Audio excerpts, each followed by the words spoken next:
Wellness Wednesday is brought to you by North Durham Precision Learning Centre, bringing 20 years of experience to Uxbridge. Wally Blacklock is an educator and co-owner of the North Durham Precision Learning Centre, who work with children of all ages to allow them to gain academic and personal skills to help them to learn better and succeed in school. Time for Wally World. Well, Wellness Wednesday, Wally World, which actually fits in very well as far as alliteration is concerned. It's Dan Pollard, along with Scott Campsell from Okami Kai, and indeed, Wally Blacklock also joining us from Precision Learning Centre. Good morning, gentlemen. Dan, that was a lot of W's. It was. I'm impressed. Well, you rolled that off great. Yeah, well, good morning. I figured I'd throw that word alliteration out there while you're going, wow, okay, hey. Wow, I know. He went to school. Yeah, he paid attention during his education. Yes. As much as I could. Listen, well, we kind of talked about this in the past, but it's really important right now to bring it back for those who may have missed it. But it's kind of a different twist on the subject as well in learning at home, and the fact that it truly is a skill, isn't it? And I don't know if we've necessarily broken it down that way in the past. We just said it's a different way to learn. But I know you say that it is a skill, and it's a skill that we should all learn. Well, it occurred to me this past week that, not everybody can work from home. And people usually realize this in themselves, and they stay away from jobs where they're working from home. It definitely takes a skill set. And I thought now suddenly the entire school population is thrust into working from home. And just like the general population, kids don't necessarily have the skills to do it this way. Well, here's the other thing, too, and I guess we never approach it this way, but I'm sure there are teachers that find it very difficult working from home as well. Not just, preparing their class, but actually performing as a teacher. Well, a lot of their schooling, they're doing in class. They learn how you manage a class, how you plan your day, even right down to how you plan which students sit at which desk. There's always that kid that has to sit at the front and not at the back. You try to separate friend circles and things like that. And just different learners kind of need to be in different places in the classroom. And now you don't have this. What do you suggest to them when they are dealing with situations when, the eyes may be glazing over and shifting or just that the attention's not being paid?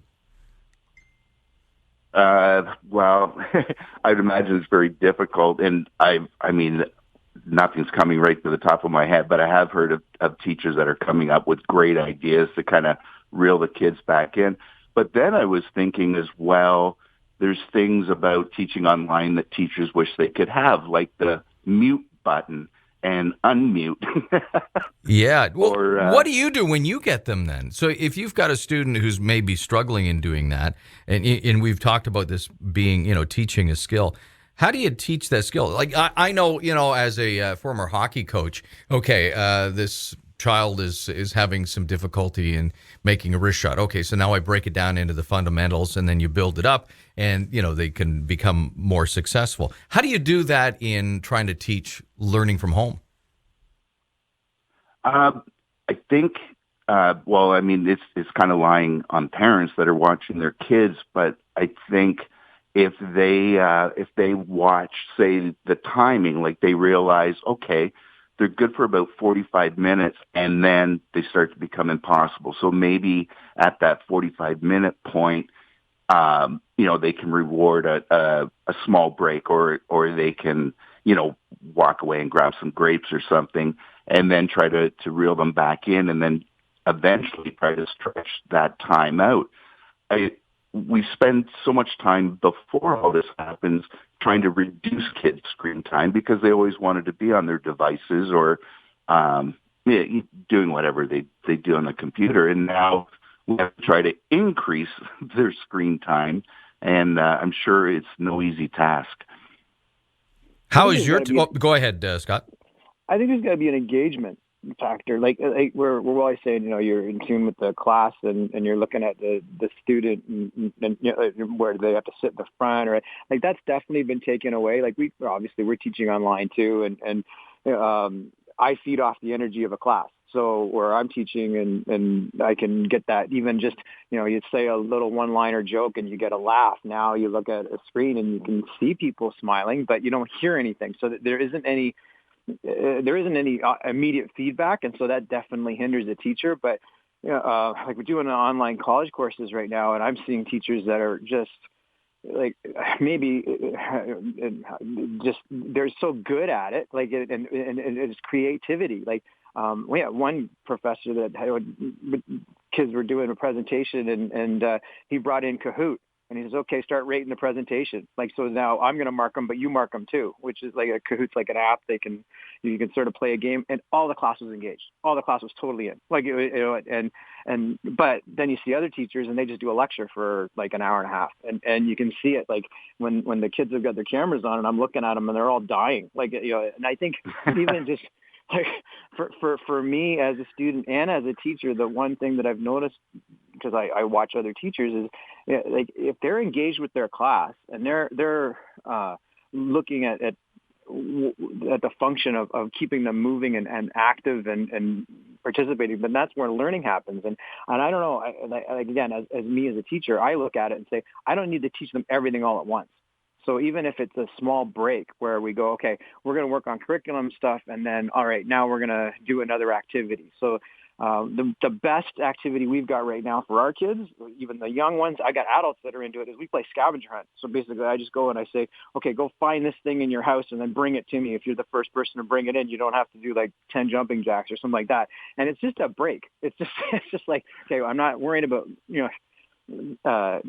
totally thinking about what's being taught. I'm just taking a break and we're playing a little bit. And if you think about it, as far as your public school years, I'm sure that happened before, but it wasn't just so focused. That, like, I find with Zoom and WebEx and all these other programs that you're so focused on the one moment that it's really hard to break away and go, okay, no, you know what? We're just going to play a game, or we're just going to have a conversation, or we're just going to, like not totally focus on exactly the task at hand.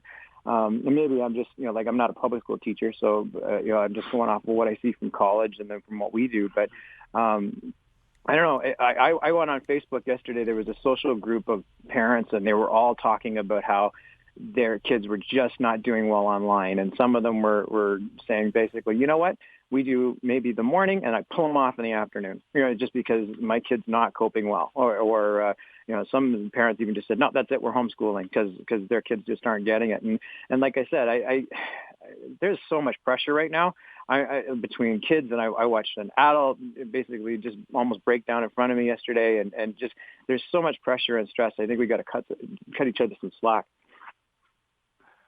Yeah, I've definitely witnessed some tears around all of this, and I think those little elements of surprise. I mean, it happens all the time in a classroom, so why not toss it in? I was going to bring up the scavenger hunt. It's an excellent idea, and if throw something like that and tell all the kids to find a spatula. So now they're all running. First of all, they have to figure out what is a spatula, and then they have to go get it, and it can be an element of surprise. I was thinking, why not? We used to have fire drills in school. Why don't you have kids come up with a fire plan for their homes, and every once in a while throw in a fire drill, and have parents give feedback on how well their kids did a fire drill. I don't know are they still singing the national anthem or something at the beginning? Make sure you get ready for work. Be ready when you get on school. If you get showered and everything when you go to school, maybe you can incorporate that into the day and say, okay, we have to be ready for school. So you got to do all the things, no sitting around in your pajamas all day. Right. Yeah. Well, and I'm wondering, we're talking about a skill set for a student who's sitting there, but it sounds like, and Scott kind of brushed across it here, that, it's everybody's responsibility. It's not just the student, it's the teacher, and it's the parent as well, making sure that everybody's, on board and going in the same direction. Otherwise, one link is missing, and you're going to have some issues, and it could be those kids who are just disengaged. Well, yeah, it gets spread out a lot more. I think out of all of this, parents generally are a lot more engaged in their child's education and what's going on. And now they get to see kind of what goes on during their kids' days and what they're picking up and not picking up. This could be a good thing in the long run. Also, kids, they get to see all that mystery stuff that goes on through the daytime when they're at school, and all these things happen in their house magically while they're away, and all the things that have to happen in a normal day. And then parents get to see what happens in their kids' day, and it could be mutually beneficial, I think. What about parental link? That parental link is really important too. Like Dan, what you were just saying, like I've noticed it even with our guys, is that we've had the first lockdown. We had a lot more parents that basically said, "No, my kids can't do online," and they just basically pulled them off, and they just said, "No, he'll come back doing karate when we're back, and when we're back in the dojo," and it was okay. But this second lockdown, we've had more parents that just I started accepting this is what's happening right now, and my kid likes karate, so we're going to try it.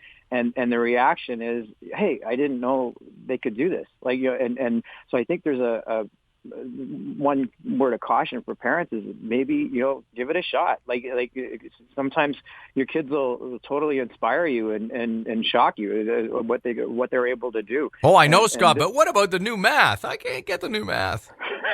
Well, no, there's going to be a lot of students. The new math. Nobody gets the new math. Again, reality check. I think there's going to be a lot of kids that are all going to learn the old math now.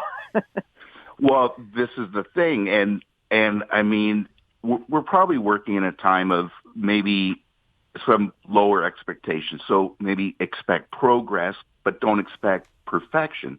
If you see a weakness, I'm talking about younger kids, say maybe like up to grade 6. Get the math drills happening, get them memorizing all of their math facts. I mean, generally, I just see a lack in that. And when that skill goes up, typically everything else goes up. There may be, at first I was thinking there could be a bubble moving through the school system with deficiencies, but it may turn around that there's going to be this bubble. And by the time all these kids get in grade 9, the school boards are going to be applauding themselves for this wonderful job that they're doing that year because all of a sudden the math scores went up. But it's because this bubble of kids learned all their basics really, really well, and it just had a good effect all the way up. Right, went back to basics. So listen, let's wrap things up and just ask you, Wally, how are you teaching these days because of the lockdown? Well, I'm on the fortunate side of things that I can kind of do things the way that I've always done it for the last 20 years. And it seems to be a lot more important, and parents really appreciate just, checking in, taking kids to a point where they're competent, moving them forward, but making sure that they're improving every step of the way and that they've mastered every step that they're on, and then we keep moving them forward, and they make nice big jumps. Right. Now, and again, it's not one-on-one in person, but it's virtually. I'm actually able to see kids one-on-one. We're fortunate in that we're by appointment only, so we're all separated, and we're a psychologist supervised service, so we're able to see kids in person, and I've got a lot of kids that are virtual. Okay. So if somebody is interested in talking to you, how can they get a hold of you? They can give us a call at 905-852-0527. We can talk, get some information, and book an appointment to meet. You can see what we're all about at no cost for that initial meeting. Wally, thanks for your time. And Scott, thank you for your time once again. And best of luck doing the virtual stuff, and continued good luck in the one-on-ones at this point. And at some point we'll be able to talk about just the good old days. Will be the good old days will be the good old new days. Remember when? Yeah. Remember when you sat in the front of the class, Dan? Remember that? But that's when they let me in the classroom. Yeah, when they didn't kick us out. Yeah. There were a couple of years there I just thought the principal's office was a classroom. So Yeah, I guess they can't send us to the principals if we're doing virtual. no, it may be. Could you imagine? Yeah, well, it could be worse if you're at home. Guys, thanks for your time. Thank you. Take care. Both of you guys. Thanks. Bye-bye. That is Wally Blacklock from Precision Learning Center and Scott Campsell from Okami Kai.